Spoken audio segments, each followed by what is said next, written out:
People think betrayal destroys trust. It doesn't. What betrayal actually destroys is emotional spontaneity. That's why some lesbian women stop replying with softness after heartbreak. Why their affection starts sounding calculated. Why they begin pausing before every vulnerable sentence like their nervous system is running a threat assessment in real time.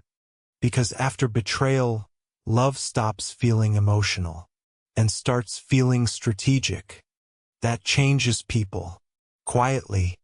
Especially women who already spent years learning how dangerous emotional exposure can become when your identity has always needed explanation. Because lesbian women don't just fear heartbreak after betrayal. They fear emotional replacement. The terrifying realization that someone can study your softness, memorize your vulnerabilities, consume your emotional labor, and still slowly detach while pretending nothing changed. Modern betrayal rarely looks dramatic anymore. No screaming, no confession, no cinematic ending. Just emotional withdrawal disguised as being overwhelmed. Slower replies. Less emotional presence. Less curiosity. Less reassurance. Until one day the relationship still technically exists, but emotional safety doesn't. And that kind of betrayal creates a different psychological wound. Because the body remembers inconsistency more than honesty. That's why some women become emotionally hypervigilant afterward. They start scanning tone shifts like survival signals. A shorter text suddenly feels threatening. A delayed response feels loaded. A small change in affection feels catastrophic. Not because they're irrational. Because betrayal teaches the nervous system that abandonment rarely announces itself directly anymore. It arrives subtly, algorithmically. Modern relationships don't usually collapse through confrontation. They collapse through emotional erosion.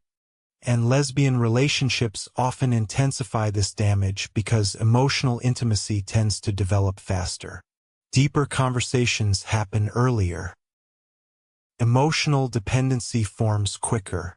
Vulnerability becomes central sooner. So when betrayal happens, it doesn't just feel like losing a partner. It feels like losing emotional shelter. That's why some lesbian women become emotionally unreadable afterward. Not cold. Unreadable. There's a difference. Coldness pushes people away. Unreadability protects internal access. And modern dating culture rewards that protection. Because emotional availability now exists inside environments built around emotional replaceability. Dating apps trained people to emotionally compare each other constantly. Social media normalized emotional surveillance. Validation became measurable. Attention became currency. And suddenly intimacy started competing with infinite alternatives. That damages trust, especially for people who already attach deeply. Because once betrayal happens in an emotionally overstimulated world, the brain starts expecting substitution everywhere. That's why some women overanalyze tiny behaviors after heartbreak. Who liked her photo? Who she suddenly follows? Why her energy changed online before it changed in real life? Why she seems emotionally available to strangers but emotionally distant in private. The internet made emotional inconsistency visible in real time. That destroys peace. Quietly. Because now betrayal doesn't only happen physically. It happens psychologically. Attention shifts become detectable. Emotional priorities become trackable. And hypervigilance becomes addictive. Some lesbian women don't stalk because they're obsessive. They monitor because betrayal rewired their nervous system into permanent anticipation mode. They're trying to prevent emotional blindsiding before it happens again. But eventually, the monitoring becomes another prison. Because once someone starts emotionally scanning everything, They stop emotionally resting anywhere. And that exhaustion changes how intimacy feels. Love starts feeling dangerous instead of comforting. Reassurance starts expiring too quickly. Affection stops feeling believable. Even healthy attention begins triggering suspicion. That's the brutal contradiction betrayal creates. The person wants closeness desperately, while simultaneously distrusting closeness completely. So they build emotional walls. But the dangerous part is this. Most emotional walls don't look defensive from the outside. They look functional, independent, self-aware, emotionally mature. That's why people misunderstand emotionally wounded women so often. Because trauma performed attractively is harder to recognize. Some women become hypercompetent after betrayal, hyper-independent, hyper-composed. They stop needing reassurance publicly while privately starving for emotional certainty. They become experts at self-containment, experts at emotional editing, experts at revealing just enough vulnerability to maintain connection, without ever exposing enough to get destroyed again. And over time, that emotional self-monitoring becomes automatic. They start filtering their reactions before they even fully feel them. They rewrite texts multiple times, hide attachment needs, downplay jealousy, pretend things don't hurt, pretend they're less emotionally invested than they actually are. Because modern relationships taught people that whoever cares less usually controls the emotional dynamic. So vulnerability becomes associated with disadvantage, especially after betrayal, especially in queer relationships where emotional intimacy often becomes deeply intertwined with identity validation itself. Because for many lesbian women, being emotionally chosen carries enormous psychological weight, not just romantically, existentially. To be fully seen by another woman can feel healing in ways difficult to explain. Which is exactly why betrayal cuts so deeply afterward. Because it doesn't only trigger heartbreak. It reactivates invisibility fears, replaceability fears, the fear that emotional depth still wasn't enough to make someone stay. That thought destroys people, slowly, and modern culture makes it worse. Because social media created environments where everyone appears emotionally replaceable. There's always another profile, another connection, another conversation, another source of attention, another temporary emotional high. People now mistake accessibility for compatibility, and constant attention for genuine intimacy. But attention is not emotional safety. Being desired is not the same as being understood. That's why some lesbian women become emotionally detached after betrayal while still craving intimacy constantly. They don't stop wanting love. They stop trusting permanence. And those are completely different psychological experiences. Some women become emotionally unavailable afterward not because they lack feelings, but because they feel too much, too quickly, too deeply. So their nervous system starts slowing emotional attachment down artificially.